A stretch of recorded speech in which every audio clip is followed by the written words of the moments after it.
Halo semuanya, selamat datang kembali di episode Insight kedua kali ini bersama gue Jessica Gabriela yang akan menjadi host pada episode kedua kali ini.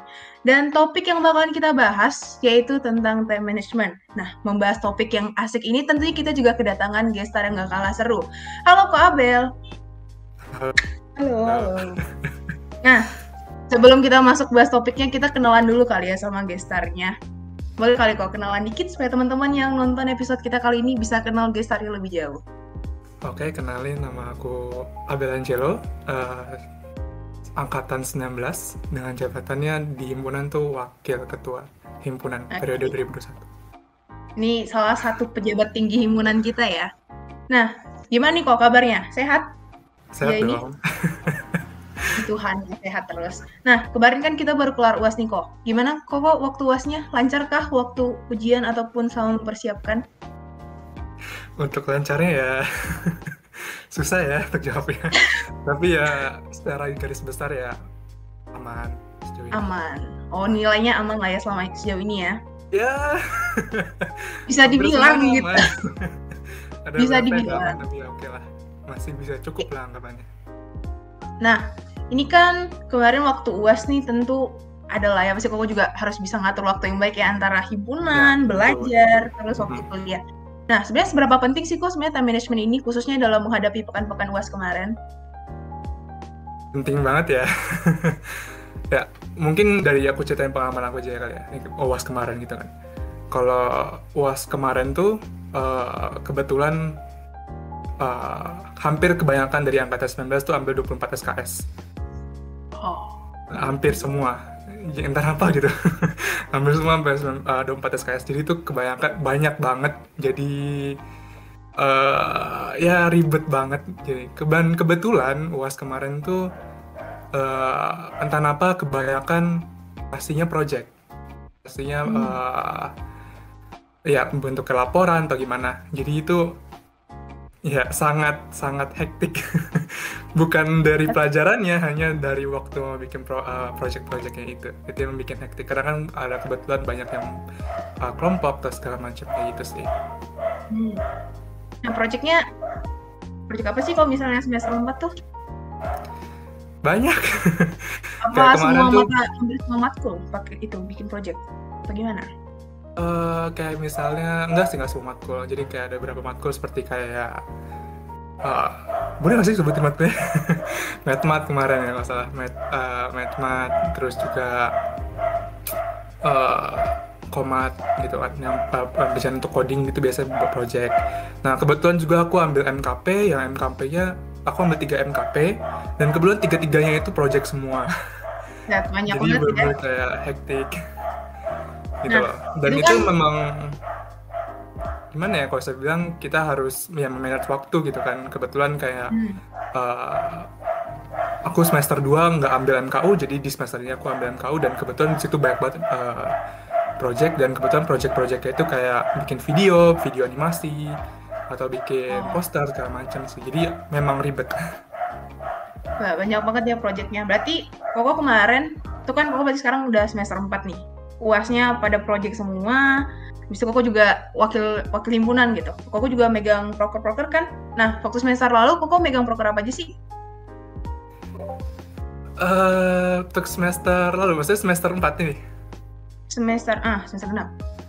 Semester genap ini yang kebetulan aku karena wakil ketua himpunan, itu biasanya nggak bisa megang proker, nggak bisa juga bantu juga proker kayak misalnya kalian ini gitu kan, ataupun misalnya kayak itu mungkin aku bisa bantu. Tapi kebetulan kemarin tuh emang ada tugas daripada ketua kita, ketua jurusan kita. Nah, untuk CTMC, perlombaan ya yang diadakan di Unpar salah satunya gitu kan, yang diadakan dari Kanada seharusnya, tapi kebetulan Unpar juga ngadain gitu kan. Nah, jadi itu aku kemarin megang jadi ketua acaranya. Nah, situ emang agak ribet. Maksudnya agak hektik awal karena kita juga belum pernah CTMC, tapi ya sejauh ini udah terkendali aman gitu. Berarti padat banget ya, project, habis itu megang ada juga proker-proker dari Unparnya gitu. Nah, Sebenarnya jadwal sih Koko penuh itu nggak sih? Penuh banget enggak, nggak sih jadwalnya? sebenarnya gini, kalau misalnya ada atau enggak itu tergantung masing-masing ya. Misalnya kalau misalnya kita manage waktu kita dengan tepat ya oke gitu kan, udah enak gitu maksudnya untuk jalaninnya gitu. Karena aku juga kemarin nggak ambil yang banyak, maksudnya nggak ada banyak-banyak proker banget, jadi untuk aku masih bisa gitu kan. Dan kebetulan kemarin CTMC pun sebelum UAS jadi masih bisa jalanin, tapi kebanyakan dari proker kalian tuh yang bikin aku ribet, misalnya kayak olahraga, bikin video olahraga rutin, ataupun kayak Oh.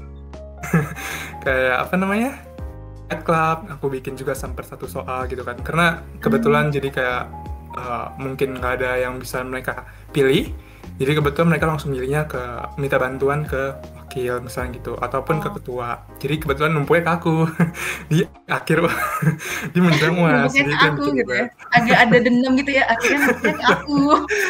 Tapi nggak apa, Nah, itu bagus kok. Aku juga sebagai wakil juga ya, tentu juga bantu-bantu kalian kalau misalkan ada kendala atau gimana gitu sih. tapi Jadi sih, dengan banyaknya tugas-tugas yang menumpuk ke aku itu, apakah kewalahan nggak sih? Kewalahan nggak sih ngaturnya? jujur sih kewalahan. Jadi kemarin kebetulan kayak MKU yang aku ambil itu kebetulan Pancasila dan Agama. Itu kemarin tugasnya dulu di project. Jadi agama itu mengharuskan kita membuat video animasi. Atau bukan video animasi sebenarnya, nggak harus animasi, tapi kayak bikin video drama gitu, terserah mau gimana, yang penting video. Jadi aku dengan pikiran nggak mungkin aku bikin video drama di sini karena nggak banyak orang. Jadi aku mencoba bikin video animasi. Dan juga Pancasila disuruh bikin tugas juga tentang Pancasila, terserah mau individu atau kelompok, dan kebetulan aku individual. Di situ aku disuruh pilih, bukan pilih sih sebenarnya, tentuin sendiri mau bikin apa, poster ataupun gimana. Jadi aku dengan pikiran awal kalau misalnya agama animasi, kenapa juga nggak sekalian animasi gitu kan, pikiranku juga gitu. Jadi aku udah bilang ke dosennya, Bu aku mau bikin video animasi. Kata dosennya oke, udah dibikin gitu kan. Dan aku kira video animasi, karena aku juga pernah belajar tentang Unity, maksudnya untuk pembuatan game, maksudnya belajar sedikit doang, jadi mungkin dasarnya aku ngerti. Jadi kayak mungkin aku dengan pikiran, oh video animasi itu kayak gini mungkin bisa gitu kan. Dan ternyata bener-bener sulit. Karena untuk gambar, untuk bikin animasinya itu sendiri harus ya itulah, memerlukan kayak 3D-nya, ataupun kalau untuk 3D-nya itu benar-benar harus dibikin dulu, dan itu lama. Mikirnya jadi, wah kenapa nggak 2D aja gitu kan. Oke 2D, aku bikin 2D. Ternyata untuk video animasinya harus punya pen tab. Jadi aku harus gambar gitu kan. Gak mungkin aku nggak bikin pakai pen tab, jadi kan. Jadi harus gambar. Aku hektik, pusing selama 7 hari itu mikirin software apa yang aku harus buat. Gimana cara bikinnya gitu kan. Aku pusing banget 7 hari itu, dan akhirnya ketemu satu software, dan oke. Jadi untuk satu video animasi itu aku bikin 1 hari full, jadi itu untuk suaranya, untuk gerakannya, segala macam aku 1 hari itu 1 videonya. Jadi itu emang agak hektik sebenarnya. Jadi project yang paling berat tuh justru datang dari MKU gitu ya kok? Iya, Gimana? untuk yang kayak yang lain-lain tuh kebetulan kelompok, jadi aku mungkin bisa handlein teman-temanku juga, tapi sambil bantu juga gitu. Lebih santai lah ya berarti. Ya lumayan, nggak santai juga ya, nggak santai sebenarnya, bahkan kayak kita bisa tidur sampai, kebanyakan dari angkatanku tuh kayak kemarin ada satu proker netmat ya, itu proker lagi sorry, project itu baru tidur jam 2 pagi, jam 1 pagi, jam 4 pagi ya bahkan ada, itu saking ya hektiknya anggapannya gitu. Karena itu memang benar-benar bagi kami sulit sih. Kebetulan aku juga bukan orang yang teliti banget tentang bikin itu, kayak laporan tuh aku yang agak sulit, kurang teliti. Jadi itu benar-benar sulit ke aku sih gitu. Gak, gue di spoilerin semester 4 jadi agak serem gitu ya mau ke semester 4. Enggak, tergantung sih sebenarnya.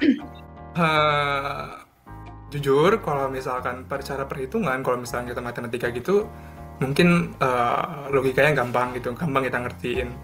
Tapi yang Hmm. sulitnya itu ketika ada yang lain-lainnya, seperti kayak bikin laporan, itu aku sulit banget gitu kan. Apalagi kayak mungkin Alin itu sebenarnya kalau kita ngerti sistemnya, ataupun kayak logikanya itu sebenarnya bisa dibilang gampang atau mudah. Tapi kalau kayak penulisannya itu loh, itu kadang bikin sulit. Itu bener-bener Penyusunan harus bahasa latihan Indonesia banget. yang baik dan benarnya gitu. Itu Oh, perlu banget, penting banget ya, Lin. Itu oke sih. kok. Nah, aku masih punya banyak pertanyaan nih buat Koko, tapi ini dari teman-teman kita dari Matematika Unpar nih. Pertanyaan pertama dari Edvania Juliana. Gimana sih kok cara ngatasin pekerjaan organisasi, program kerja, dan kuliah supaya tidak ada yang keteteran satupun? Gimana tuh? Tentunya Kasih kita tips. udah harus ngatur ya. Itu udah benar-benar harus ngatur ngatur-ngatur jadwal-jadwal kita gitu tepatnya gitu. Kalau misalkan ada proker nih gitu kan. Kebetulan aku kan wakil, jadi kebetulan sering juga kayak misalnya tawarin proker. Bukan sering sih, lebih tepatnya kayak kalau ada kendala mungkin aku bisa bantu situ. Nah, jadi untuk proker-proker itu sebenarnya boleh aja ambil banyak gitu kan. Ya itu emang tugas kita sebagai mahasiswa gitu kan, nggak hanya untuk pelajaran aja, tapi kita juga untuk uh, mencari pengalaman baru di organisasi, ataupun kayak broker-broker gitu punya pengalaman gitu untuk kedepannya nanti. Namun kalau misalnya kita ambil terlalu banyak, ya tentunya bakal susah sendiri ya gitu kan, mempersulit sendiri gitu Bener. kan. Jadi Heeh. ya salah satu caranya itu untuk menahan diri untuk ngambil banyak gitu. Maksudnya tahu batas diri lah, anggapannya gitu. Satu. Yang kedua ya tentu yang atur jadwal kita sendiri gitu loh. Jadi misalnya kayak oh, aku bakal tahu nih kalau misalnya nanti di akhir bakal ada UAS. Jadi proker yang diambil tuh nggak banyak banget tuh di akhir-akhir gitu loh. Jadi kayak Hmm. kita pilih proker yang menurut kamu bisa dilakuin dengan cepat, bukan cepat sih tepatnya, lebih enak untuk dilakuin, dan juga kayak nggak terlalu madet di akhir gitu. Kedua. Oh. Yang ketiga sih kayak tentunya harus ngatur waktu sendiri ya.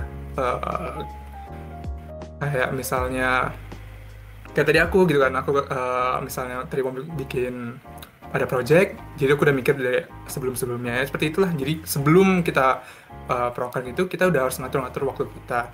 Mungkin kayak Hmm. misalnya bilang, tapi kan kalau proker ini harus di sini ya, kan kita nggak harus untuk mengendalikan prokernya, maksudnya kita nggak harus memanage waktu untuk proker, tapi kan kita bisa manage waktu buat yang lainnya, seperti kayak untuk UAS ataupun tugas-tugas. Jadi mungkin jangan malas-malasan, intinya itu harus kerjain dulu Hmm. gitu. Itu sih kalau misalkan untuk manage waktu di antara tiga itu ya. Berarti kalau misalnya supaya nggak keteteran, kita harus tahu dulu nih kapasitas kita sampai mana, waktu kita berapa yang untuk kita pakai buat broker gitu ya kalau intinya. Dia dari Ya diri kita betul sendiri banget. kontrol itu semua ya. Betul betul. Oke, nih ada pertanyaan kedua nih kok dari @elfran. Apa sih kok langkah awal untuk memulai menjalankan time management? Mungkin teman-teman tuh pada bingung gitu. Apa sih yang pertama kali harus dilakukan supaya bisa mengatur waktu yang baik? Versi Ko Abel gitu.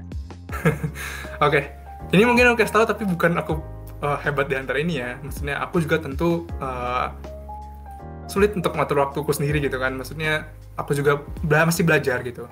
Tapi berdasarkan pengalamanku dan pengalaman-pengalaman dari yang aku lihat dari orang lain, hal yang paling pertama itu kita lakuin tuh pasti kemauan. Kemauan. Kalau Hmm. misalnya kita mau untuk melakukan sesuatu, pasti kita juga udah mulai merancangkan kan.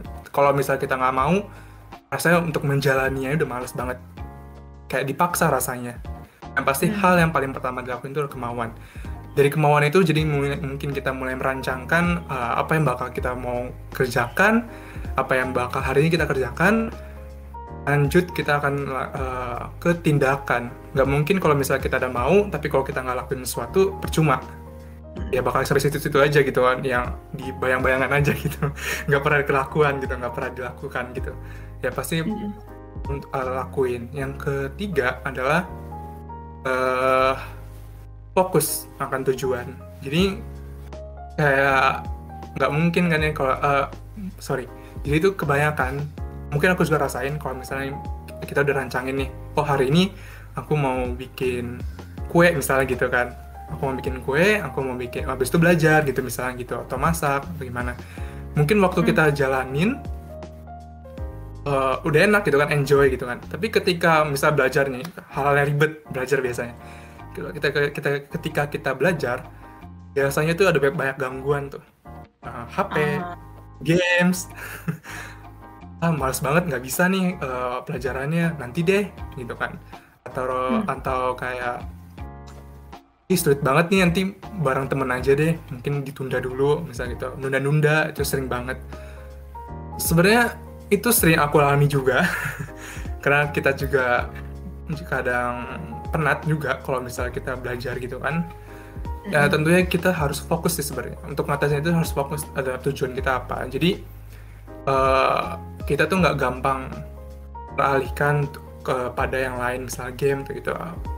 Aku seperti juga sebenarnya aku agak seneng dengan game gitu kan. Aku nggak suka dengan media sosial, misalnya IG gitu kan.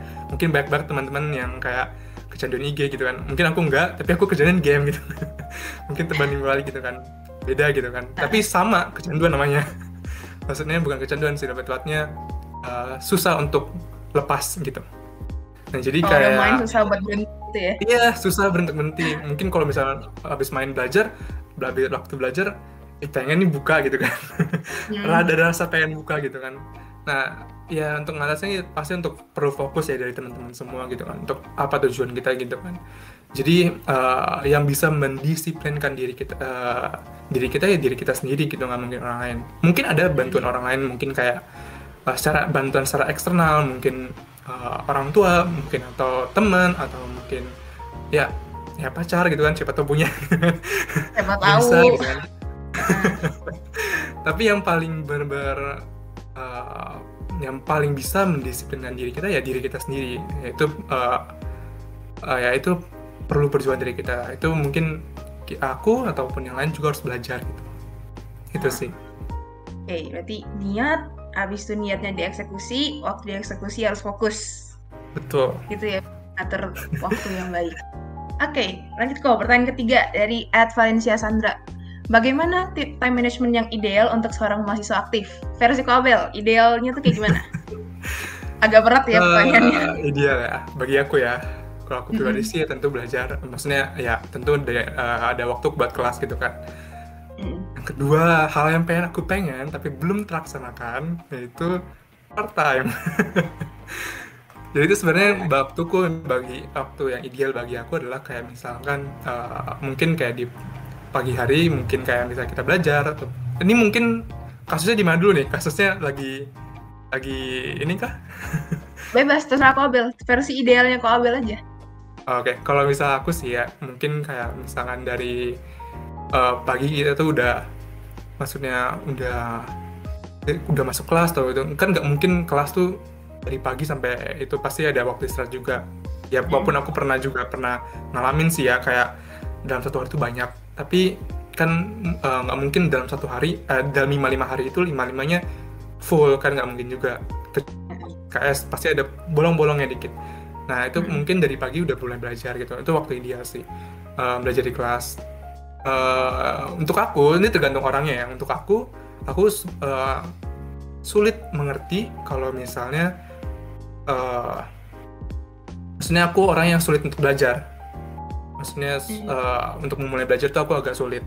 Jadi biasanya aku ngertinya itu dari dosen, dari pendengaran aja gitu loh. Mungkin ada beberapa orang yang mungkin nggak bisa dengar dosen tapi bisa belajar di akhir gitu kan ya.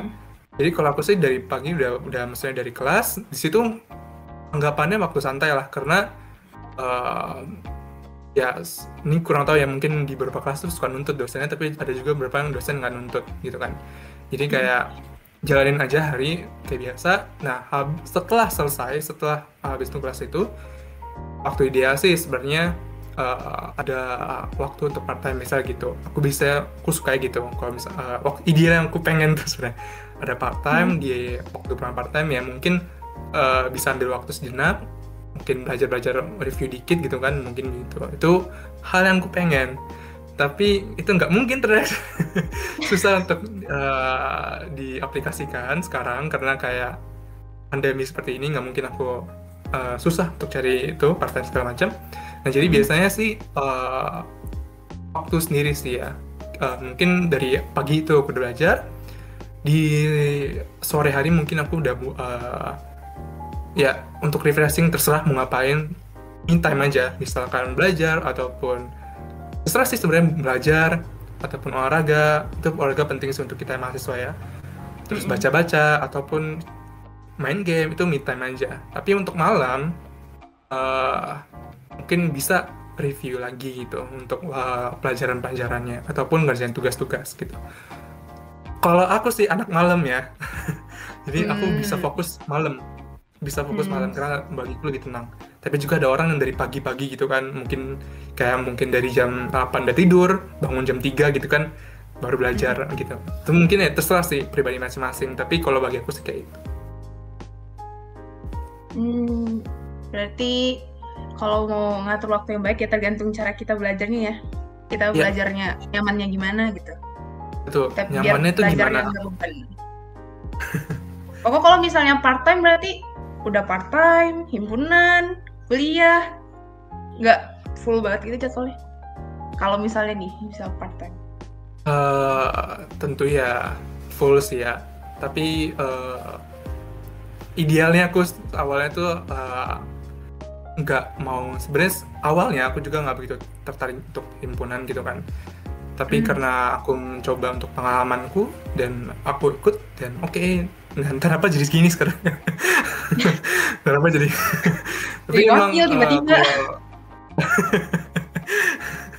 ya kurang tahu nama, tapi ya bersyukur aja gitu. Kalau misalkan hektik dengan waktu sebenarnya sih enggak, tentunya aku juga harus prioritasin apa yang itu. Aku nggak mungkin asal-asal pilih, ada part time aku langsung asal pilih masuk gitu kan. Enggak juga, pasti aku juga harus prioritaskan organisasiku gitu kan. Karena kan emang ini tanggung jawab aku untuk jalanin gitu kan. Jadi nggak mungkin aku tinggalin aja gitu. Jadi mungkin kalau memang ada part time itu mungkin aku juga harus lihat jadwal aku juga gitu. Nggak mungkin aku langsung ambil gitu. Kemarin sih sempet kayak aku liburan gini, sempet ngajar-ngajar gitu kan, dan itu pun aku ambil waktu yang benar-benar kosong gitu. Kayak misalkan dia minta di hari Selasa gitu kan, aku bilang aku nggak bisa, aku ada ini, jadi aku harus hari yang benar-benar kosong gitu. Oke. Kita lanjut ya kok ke pertanyaan berikutnya dari @Anastasia Soekardi. Gimana sih kok cara ngatur waktu supaya bisa menghindari namanya sistem kebut semalam dalam belajar? Nah, gimana tuh? Aku orangnya sistem kebut semalam sih. Tapi ya. Salah nanya ya, berarti salah nanya orang. Oke, sebenarnya gampang sih ya. Tentunya harus ngatur waktu kita. Maksudnya ajaran tuh nggak mungkin dosen kasih dalam satu hari plek 13 bab misalnya gitu. Nggak mungkin. Benar. Atau mungkin plek 7 bab gitu, nggak mungkin. Itu nggak mungkin. Jadi hal yang dilakukan adalah mengerti dulu perlahan. Ya tentunya kalau misalnya kalian ya tentunya belajar malam, kayak aku bilang tadi ada waktu malam gitu untuk belajar, atau waktu pagi untuk belajar, review sedikit gitu apa yang udah dia pelajari. Setidaknya review aja deh. Setidaknya udah nyantol di otak dikit. Jadi untuk di akhir, ketika di akhir tuh nggak mungkin, nggak waktu kuis atau di akhir tuh nggak sistem kebut semalam gitu. Masalahnya yang aku omong ini adalah aku gampang ngomongin tapi susah dilaksanakan. Karena Agak kebanyakan sulit tuh ya. iya, males biasanya gitu, atau mungkin ada kerjaan lain, mungkin kita dan semacamnya. Kalau aku sih orang yang kebetulan kalau bisa bekerja di bawah tekanan, baru bisa serius di bawah tekanan. Jadi kalau misalnya ada kayak ulangan gitu kan, aku baru berserius tuh malamnya ataupun sehari sebelumnya. Itu aku baru serius, baru bisa nyantol kotak di situ. Jadi harus ada tekanan dulu ya, baru bisa fokus gitu. Betul. Tapi ya tergantung orang-orang ya. Gimana cara itunya sih. Kalau aku sih emang kayak gitu. Mungkin enak di aku ya kayak gitu. Tapi ya untuk menghindari, kalau misalnya katanya menghindari sistem kebut semalam, ya tentu harus nyicil dari lama gitu. Udah ada waktu kok dikasih. Itu sih. Nih, Koko kan sebagai mahasiswa yang menganut sistem kabut semalam nih, apa pernah kesusahan nggak waktu ini pakai sistem ini selama menghadapi ujian mungkin? Susah ya, susah ya. Jadi itu ada kayak tugas. Sebenarnya aku nggak bermaksud untuk sistem nggak bersemangat untuk tugas ini. Jadi apa namanya? Nggak bermaksud, hanya nggak tahu kalau ada tugas ini, lupa gitu kan. Jadi aku baru kerjain tuh mungkin kumpulnya jam 12 malam misalnya gitu. Aku baru kerjain tuh jam 6 sore gitu. Itu Jadi kayak bukan semalam malah itu, sebut jam. bukan malam, bahkan ada yang aku baru kerjain tuh jam 10, jam 9 gitu.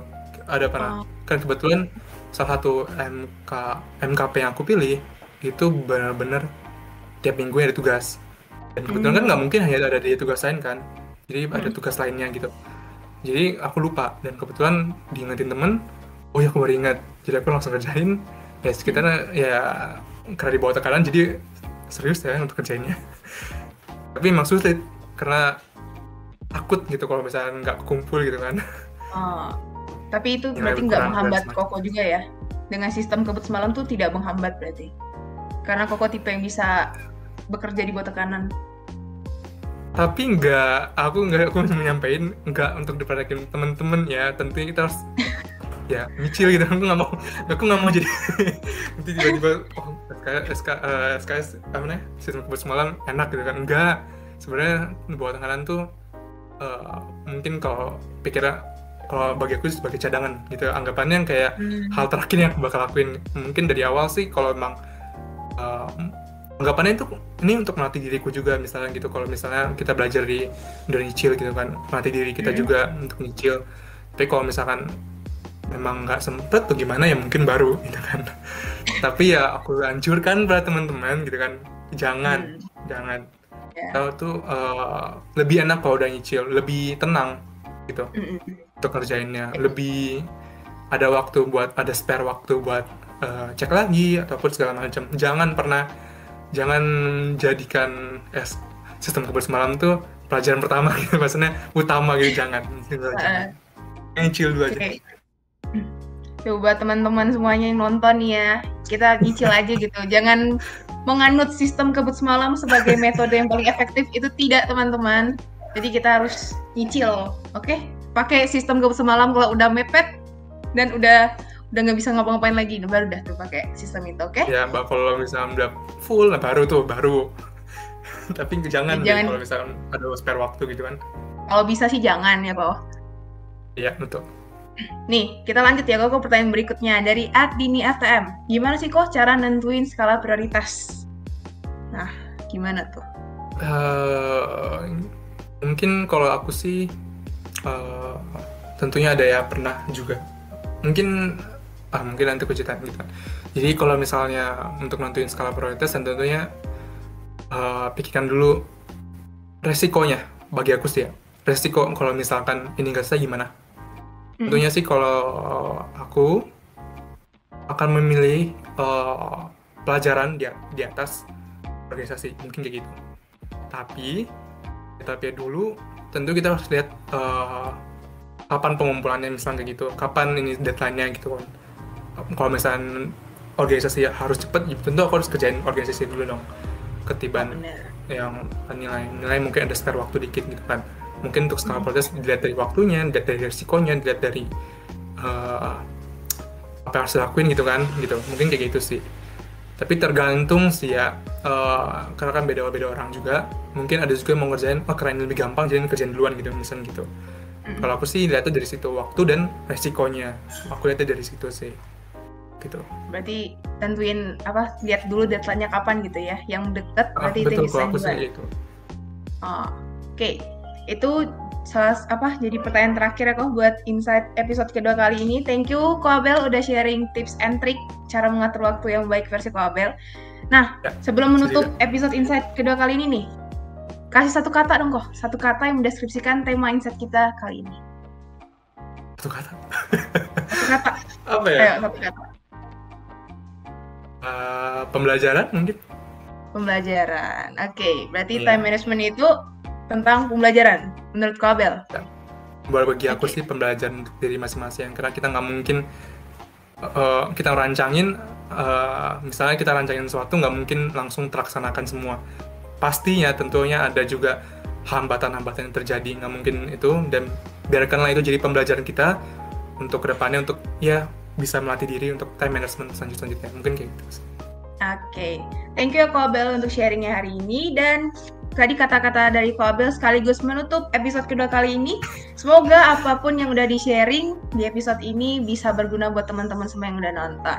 Kita bakalan ketemu lagi di episode Insight berikutnya dengan topik yang menarik dan tentunya dengan guest star yang menarik juga. Dadah! Thank you semua.